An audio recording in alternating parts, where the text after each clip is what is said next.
Shalom, shalom, bien-aimés dans le Seigneur, shalom. Nous sommes encore là pour parler de la prière de Bartimée. Aujourd'hui, nous sommes vendredi. Dieu a permis que nous puissions avoir la vie. La Bible dit, il renouvelle sa bonté chaque matin. Et ce matin, il a renouvelé sa bonté pour nous, en nous accordant la vie, la force, la liberté de mouvement. Et nous sommes infiniment reconnaissants à Dieu et nous disons merci à Dieu. Permettez-moi, avant que nous puissions parler encore de la prière de Bartimée aujourd'hui vendredi, si nous pouvons rendre grâce à Dieu. Prions le Seigneur. Tendre Père, nous voulons te dire merci pour ton amour que tu ne cesses de renouveler à l'égard de nous, tes enfants. Nous sommes là encore, Père. Ce n'est pas pour rien que tu as déchiré en deux le voile qui nous séparait avec le Père. Et tu nous as donné cet accès libre d'entrer dans ta présence. Et aujourd'hui, nous sommes encore dans ta présence. Fais-nous du bien au travers de ta parole, au nom de Jésus. Amen. Une fois de plus, shalom, bien-aimés. Cette semaine, comme je vous ai annoncé le mercredi passé, que nous allons parler sur la prière de Bartimée. Laissez-moi vous donner un petit résumé par rapport à ce que nous avons appris le mercredi passé. Mais avant cela, si tu peux lire ensemble avec moi notre texte de base qui se trouve dans le livre de Marc, chapitre 10, versets 46 à 52. Si tu peux lire ensemble avec moi, nous sommes dans le livre de Marc, chapitre 10, versets 46 à 52.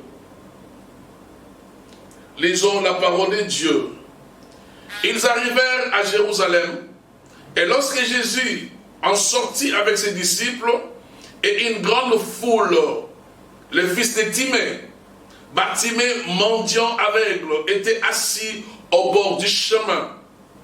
Il entendit que c'était Jésus de Nazareth, et il s'est mis à crier, « Fils de David, Jésus, aie pitié de moi. » Plusieurs le reprenaient pour le faire taire, mais il criait beaucoup plus fort, « Fils de David, aie pitié de moi. » Verset 49.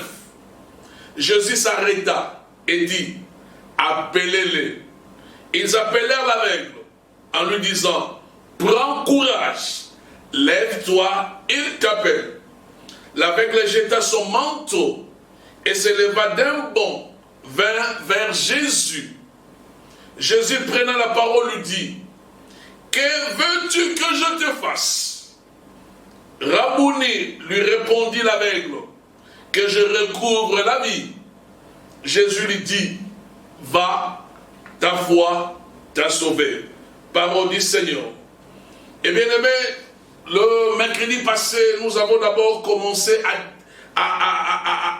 avoir une idée sur la position de Bartimée. La position de Bartimée avant la rencontre, avant sa rencontre avec le Seigneur Jésus-Christ.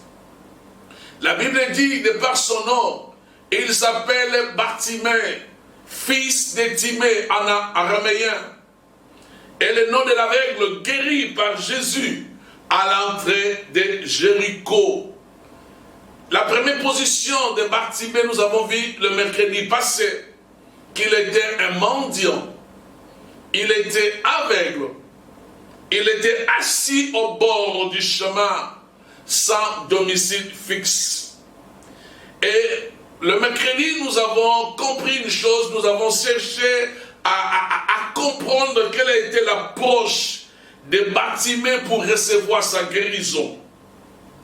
Mais dans cette situation, il avait deux choses importantes que Bartimée avait utilisées pour sa guérison. C'était un mendiant, c'était un aveugle. Il n'avait pas un toit. Mais il y avait des choses que Bartimée, malgré sa situation, il a maximisé pour sa guérison. La première des choses, nous avons vu la fois passée, il a utilisé ses oreilles. Il a entendu que c'était Jésus. qui était en train de passer à Jéricho. Et la Bible nous dit, bien aimé, la foi vient de ce qu'on entend. Et ce qu'on entend vient de la parole de Dieu. Il y avait la foule. Mais lui, au milieu de tous les bruits de la foule, au milieu de toutes les paroles qui sortaient de la foule, il a focalisé ses oreilles à écouter que c'était Jésus qui était en train de passer. Bien-aimé, tu as plusieurs voix qui parlent. La voix des médecins, la voix de l'économie, la voix de la science, la voix de ton président, la voix de la politique, plusieurs voix, bien-aimés. Mais nous avons compris une chose, bien-aimés. Seule la parole de Dieu qui peut produire en nous la foi. La Bible dit la foi vient de ce qu'on entend. Et ce qu'on entend vient de la parole de Dieu. Bien-aimés, beaucoup sont frustrés. Beaucoup sont devenus malades. Beaucoup, ils sont dans les hôpitaux. Ils sont maintenant dans les hôpitaux. C'est parce qu'ils ont écouté des nouvelles. Tu as pris ton téléphone, on t'appelle, on t'annonce une nouvelle qui écrase ta vie. Et bien aimé, tu es paralysé par rapport à une parole, par rapport à une nouvelle, par rapport à un propos qui est sorti et arrivé dans tes oreilles. Ça a terrassé ta vie. Mais bien aimé, faisons comme Bartimée. Écoutons plus la parole. La Bible dit que ce livre de la loi ne s'éloigne point de ta bouche. Médite les jours et nuits, afin d'agir fidèlement selon ce qui est écrit. Et c'est alors que tu auras des succès dans tes entreprises, et c'est alors que tu réussiras. Bien-aimé, tu as besoin d'écouter la parole de Dieu. Et bien-aimé, la deuxième des choses que nous avons vu que Bartimée avait utilisé, c'était sa bouche. Il s'est mis à crier. La Bible dit, il s'est mis à crier. Il a utilisé sa bouche, non pour calomnier, non pour critiquer, non pour dire des propos insensés, mais il a utilisé sa bouche pour parler. Et quand il a parlé, la guérison est arrivée. Et bien aimé, nous avons compris une chose, nous avons lu un texte la fois passée. La Bible dit, si tu confesses de ta bouche, et si tu crois dans ton cœur que Dieu l'a ressuscité d'entre les morts, tu seras sauvé. Et on a compris, bien aimé, le salut, c'est un paquet, c'est sozo, c'est un paquet. Dans le salut, il y a la vie éternelle, il y a ta guérison, il y a ta bénédiction, il y a ta prospérité, il y a tout ce dont tu as besoin. Et la Bible dit, si tu confesses de ta bouche, bien aimé, laisse que ta bouche puisse confesser que tes paroles positives. Et nous avons lu un texte la fois passée où la Bible nous dit, la vie et la mort sont au pouvoir de la langue.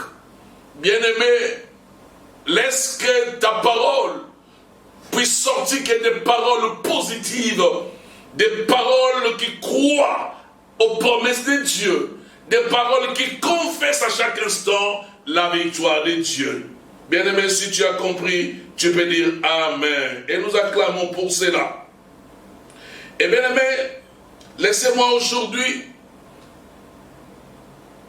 nous faire voir aussi, bien-aimé, les fondations de la prière de Bartimée. J'ai dit les fondations aux prières. Parce que, bien-aimé, pour que Bartimée puisse recevoir sa guérison, il a fondé sa guérison sur certains faits que nous voulons développer par la grâce de Dieu. La première des choses que Bartimée a faite pour sa guérison, la Bible nous dit, il connaissait à qui il s'adressait. Parce que, bien aimé, Bartimée, quand il a ouvert sa bouche, il n'a pas appelé son père, il n'a pas appelé sa mère, il n'a pas appelé les autorités de l'époque, mais il a compris une chose. Depuis longtemps, je suis aveugle. Depuis longtemps, je suis en train de mendier. Mon père m'a vu, ma mère également. Mes frères et sœurs, ils n'ont rien fait. Même les autorités de ces pays n'ont rien fait. Les scribes sont passés, les juges sont passés. Personne n'a pu guérir Bartimée. Et Bartimée, quand il a ouvert sa bouche, il a bien compris. Il connaissait à qui il adressait sa prière. Il dit, fils de David. Jésus, fils de David. Ce titre, fils de David, figure dans la prophétie de l'Ancien Testament pour désigner le Messie. D'abord, bien aimé, les prophéties annonçaient que le Messie naîtrait de la lignée familiale du roi David. Et bien aimé, Bartimée, il avait toutes ces informations-là. Il savait que Jésus n'était pas n'importe qui. Il avait une histoire de Jésus. Il savait que Jésus était de la lignée de David. Il comprenait qui était Jésus. Il a crié Jésus, fils de David. Bien-aimé, selon le plan généalogique, il s'avère effectivement vrai que Jésus fut le descendant de la lignée royale davidienne. Donc, une lignée qui vient de la généalogie de David. Et Bartimée le savait. Bien-aimé, si nous voulons vivre les miracles, nous devons connaître à qui adressons-nous nos prières. À qui adressons-nous nos prières. Bien-aimé, j'ai toujours remarqué, tu vois quelqu'un en cours de la route, il fait un faux pas, il va tomber. Au lieu de dire Jésus, il cite le nom de son père, il peut citer le nom de son mari, il peut citer le nom de son pasteur. Bien-aimé, il y a des saluts en aucun autre nom, si ce n'est qu'au nom de Jésus. Ta guérison, ta victoire, ton succès ne se trouve qu'au nom de Jésus. Parce que, bien-aimé, Dieu nous a donné un nom. Au nom de Jésus. Bien-aimé, en dehors du nom de Jésus, il n'y a pas de salut. Et Bartimée l'a compris. Il a dit, même si à la foule, même si les gens m'empêchent de crier, mais je sais une chose. Comme disent les Anglais, I know something. Je connais, je sais une chose. Que c'est Jésus qui est en train de passer. Il n'est pas seulement un homme, mais il est Dieu. Il n'est pas seulement un homme, mais il est le sauveur. Il n'est pas seulement un homme, mais il est le créateur. Il a dit fils de David. Il connaissait bien aimé. Lisons un texte dans le livre des Hébreux, chapitre 11, verset 6. Ah, la bonne nouvelle. Elle est bonne parce que nous annonçons Jésus. Hébreux chapitre 11, verset 6. Or, sans la foi, il est impossible de lui être agréable. Écoutez ce que la parole de Dieu dit. Car il faut que celui qui s'approche de Dieu croit que Dieu existe et qu'il est le rémunérateur de ceux qui le cherchent. Bien-aimé, tu dois connaître une chose. Jésus que je te présente ce soir, Jésus qui a guéri Bartimée, il est le même, hier, aujourd'hui et éternellement. Il est Dieu. La Bible nous dit dans Hébreux, sans la foi, il est impossible de lui être agréable. Car il faut que celui qui s'approche de Dieu croit que Dieu existe. Bien-aimé, avons croire, connaître en toi. Les dieux auxquels tu pries existent. Il existe. Il n'est pas mort. Il est ressuscité d'entre les morts. Le séjour des morts n'a pas pu le retenir.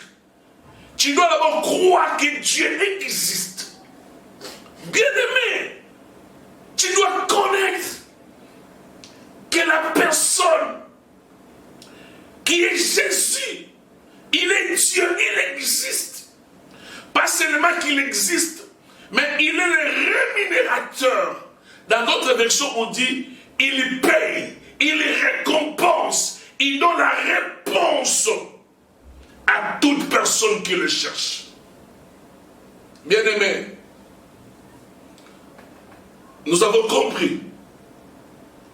C'est parmi les fondations de la prière de Bartimée. Bartimée connaissait à qui il s'adressait.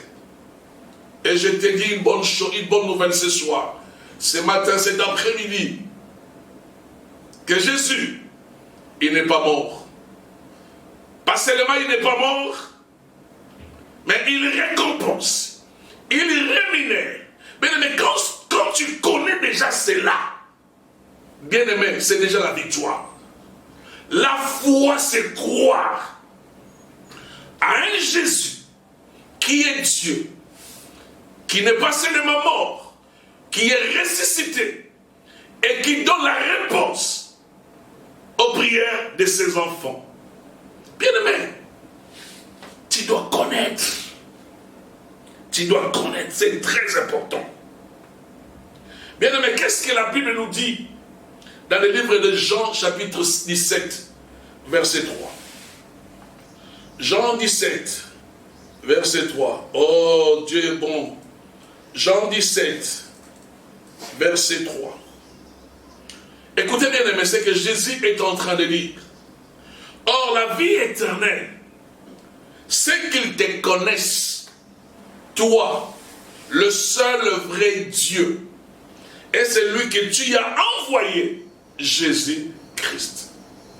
La vie éternelle, c'est ceux qui te connaissent. Tu dois connaître, bien-aimé. Pour avoir la vie éternelle, tu dois connaître d'abord Dieu est le seul et vrai Dieu. Et Jésus que lui, il a envoyé. Ceux qui te connaissent, toi, le seul vrai Dieu. Bien-aimé, si tu n'as qu'un seul Dieu, le Dieu créateur, bien-aimé, tu dois t'approcher de Jésus avec assurance. Tu peux t'approcher de lui avec détermination. Parce qu'il est là pour te faire du bien. Il est là pour te consoler. Il est là pour venir à ton secours. Bartimée avait des informations concernant Jésus. Et il les connaissait au travers des informations reçues. Bien-aimé, je reprends encore ce que j'ai dit la fois passée. Tu as besoin de la parole de Dieu. C'est au travers de la parole de Dieu que tu connaîtras Jésus. C'est au travers de la parole de Dieu que tu auras des informations concernant Jésus. Bien-aimé, je t'annonce une bonne nouvelle. Jésus, il guérit. Jésus, il restaure. Jésus, il donne la paix. Jésus, il libère les captifs. Jésus, il délivre les possédés. Jésus, il donne du pain. Il nous donne tout ce dont nous avons besoin. C'est pour cela, bien-aimé, chaque fois que nous méditons la parole de Dieu, chaque fois que la parole de Dieu habite abondamment en nous, nous aurons des informations sur Jésus et nous allons plus les connaître. Et quand nous allons les connaître, bien-aimé, nous allons nous approcher de lui, comme Bartimée s'est approché de lui. Il a dit, fils de David. Ce n'était pas donné à n'importe qui d'appeler Jésus fils de David. C'était donné à des gens qui le connaissaient, qui connaissaient d'où il venait, qui croyaient en lui. Bien-aimé, qui est Jésus pour toi? Je te pose une question. Qui est Jésus pour toi? Oh bien-aimé, pour moi, Jésus est mon sauveur. Pour moi, Jésus est ma délivrance. Pour moi, Jésus est mon tout. À Dieu soit la gloire. Et bien aimé, voyons maintenant la deuxième fondation de la prière de Bartimée. Qu'est-ce que Bartimée a fait à part qu'il connaissait Jésus? La deuxième des choses, Bartimée a persévéré. La Bible nous dit, pendant que la foule était en train de l'empêcher de crier, la Bible dit, il cria beaucoup plus fort. Il cria beaucoup plus fort. Il n'a pas eu peur de la foule. Il n'a pas eu peur des gens qui étaient là. Bien aimé, il ne voyait pas Jésus parce qu'il était aveugle. Mais il sentait le mouvement des gens qui venaient de part et d'autre. Et quand il a appris que c'était Jésus, il a crié. Et pendant qu'il criait, et les disciples et la foule l'empêchaient. Mais Bartimée savait, c'était mon jour. Il a encore crié. Il a persévéré. Mais la persévérance, c'est la persistance. C'est la constance. C'est la ténacité. Quelqu'un qui persévère, c'est une personne qui peut persister devant une chose. C'est une personne qui est constante. Et c'est une personne qui est ténace. Qu'il pleuve, qu'il neige. Quand il croit une chose, quels que soient les obstacles, il est ténace, il croit qu'il obtiendra la chose. C'est ça la persévérance. Et c'est ce que Bartimée a fait. Bien aimé, il n'était pas fort, il était en plus aveugle. Il pouvait avoir peur de la foule. Mais il savait que c'est dans son jour. Il a encore crié, il a persévéré. Bien aimé, je vais te dire une chose. La conversion à Jésus-Christ marque le point de départ de la marche chrétienne, dans laquelle le chrétien est appelé à persévérer en manifestant une foi ferme. Hébreux chapitre 12, versets 1 à 2. Hébreux chapitre 12. Hébreux 12, 1 à 2. Qu'est-ce que la Bible nous dit? Hébreux 12, 1 à 2.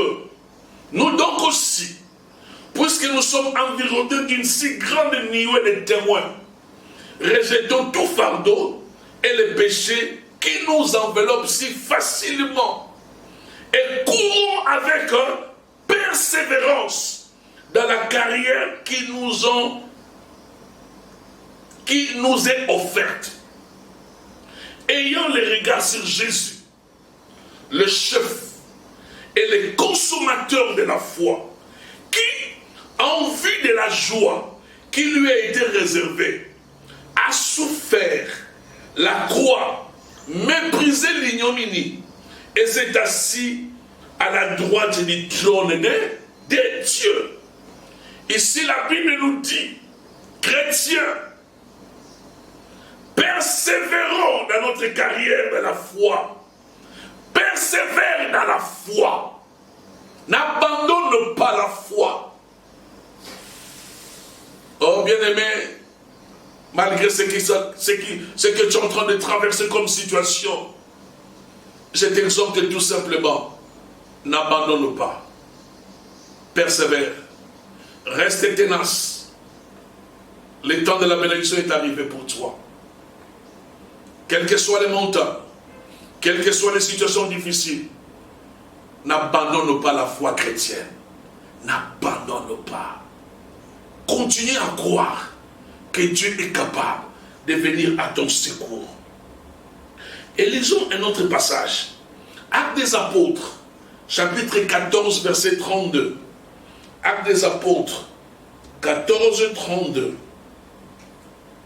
Actes des Apôtres, chapitre 14, verset 32.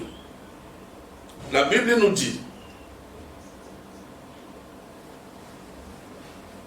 oh Dieu est bon. Dieu est bon pour nous. Eh bien, pardon, je disais 1 Corinthiens, nous laissons Actes. Lisons 1 Corinthiens chapitre 16, verset 13. 1 Corinthiens chapitre 16, verset 13. Veillez, demeurez fermes dans la foi. Soyez des hommes, fortifiez-vous. Demeurez fermes dans la foi. Bien-aimé, je sais qu'il y a des choses qui te découragent. Bien-aimé, je me souviens encore d'une sœur. Elle s'est dit, mais quand j'étais païenne, j'avais la possibilité d'acheter les mèches. J'avais la possibilité d'avoir tout ce dont j'ai besoin. Mais pendant que j'ai donné ma vie à Jésus, pour avoir 10 $, c'est un problème. Elle commence à se décourager. Et bien aimé, je te dis tout simplement, ne te décourage pas. Reste ferme dans la foi. Bien aimé, voilà ce que Bartimée a fait. Les obstacles étaient là. Bartimée a persévéré. Bartimée n'a pas voulu abandonner. Bien aimé, n'abandonne pas. Persévère. La parole de Dieu, c'est une prophétie qui est déjà sortie. Et toutes les promesses que Dieu t'a faites, tu verras son accomplissement. Parce que Dieu est fidèle à ses promesses. Bien-aimé, reste ferme dans la foi. Persévère dans ta marche avec Jésus. N'abandonne pas la foi chrétienne. Oh, je me souviens des enfants d'Israël. Devant, il y avait la mer rouge. Derrière, il y avait Pharaon qui arrivait. Mais Dieu a dit au travers de son serviteur, restez en place. Les Égyptiens que vous voyez aujourd'hui, vous ne les verrez plus jamais. Bien aimé, ces problèmes qui te dérangent, dans quelques jours, dans quelques secondes, tu ne verras plus ces problèmes. Reste fidèle à Dieu. Persévère dans ta foi. Oh bien aimé, c'est merveilleux d'écouter de telles paroles. Et bien aimé, la vie d'Abraham, c'est un exemple concret de ce qu'est la persévérance. La vie d'Abraham, bien aimé, c'est un exemple concret de la persévérance. Bien aimé, nous sommes dans le livre de Romains, chapitre 4, verset 18. Romains chapitre 4. Romains chapitre 4, verset 18. Écoutez ce que la Bible dit. Ici, on parle d'Abraham. Espérant contre toute espérance, il crut, en sorte qu'il devait père d'un grand nombre de nations. Selon ce qui lui avait été dit, telle sera ta postérité. Et sans faillir dans la foi, il ne considéra point que son corps était déjà usé, puisqu'il avait près de 100 ans, et que Sarah n'était plus en état d'avoir des enfants. Il ne douta point, par incrédulité, au sujet de la promesse de Dieu, mais il fut fortifié par la foi, donnant gloire à Dieu, et ayant la pleine conviction que ce qu'il lui promet, il peut aussi l'accomplir. Alléluia. La Bible dit Abraham, espérant contre toute espérance, persévérant dans sa foi. La Bible dit, Abraham n'a pas regardé son corps usé. Il n'a pas regardé. J'ai dit à quelqu'un, si tu veux persévérer dans la foi, ne regarde pas les 5 sens. Les 5 sens peuvent te tromper. Abraham, il n'a pas regardé son corps comme usé. Il n'a pas regardé son âge. La Bible dit, il n'a même pas regardé que sa femme Sarah n'était plus en état d'avoir des enfants. La Bible dit, il a cru que celui qui a donné la promesse est fidèle. Bien-aimé, persévère dans ta foi. N'abandonne pas, ne lâche pas. Bientôt, tu vas chanter avec gloire. Or, la Bible dit, et l'homme qui sème en pleurant, avec le temps, il va récolter avec chant d'allégresse. Et l'homme qui persévère avec foi, bientôt, bien-aimé, il y aura un cantique nouveau. Tu vas chanter un cantique d'allégresse. Tu vas célébrer Dieu. Tu vas exalter Dieu pour ce qu'il fera dans ta vie et pour ce qu'il a déjà fait dans ta vie. N'abandonne pas, bien-aimé. Voilà, bien-aimé, pendant quelques minutes, je t'ai donné aujourd'hui seulement des éléments qui ont fait la force de Bartimée et qui a permis que Bartimée soit guéri. Il connaissait Jésus et il a persévéré. Bien-aimé, tu connais Dieu que je te présente. Il est le Dieu créateur. Et bien-aimé, persévère dans ta foi. Quelles que soient les montagnes, quels que soient les obstacles, bien-aimé, n'abandonne pas la voie chrétienne. N'abandonne pas ta marche avec Dieu. Je prophétise sur ta vie. Bientôt, il y aura un cantique nouveau dans ta bouche. Bientôt, tu vas célébrer la gloire de Dieu. Que Dieu te bénisse. Si nous pouvons prier. Père de gloire, merci pour ta parole qui nous a fait beaucoup de bien.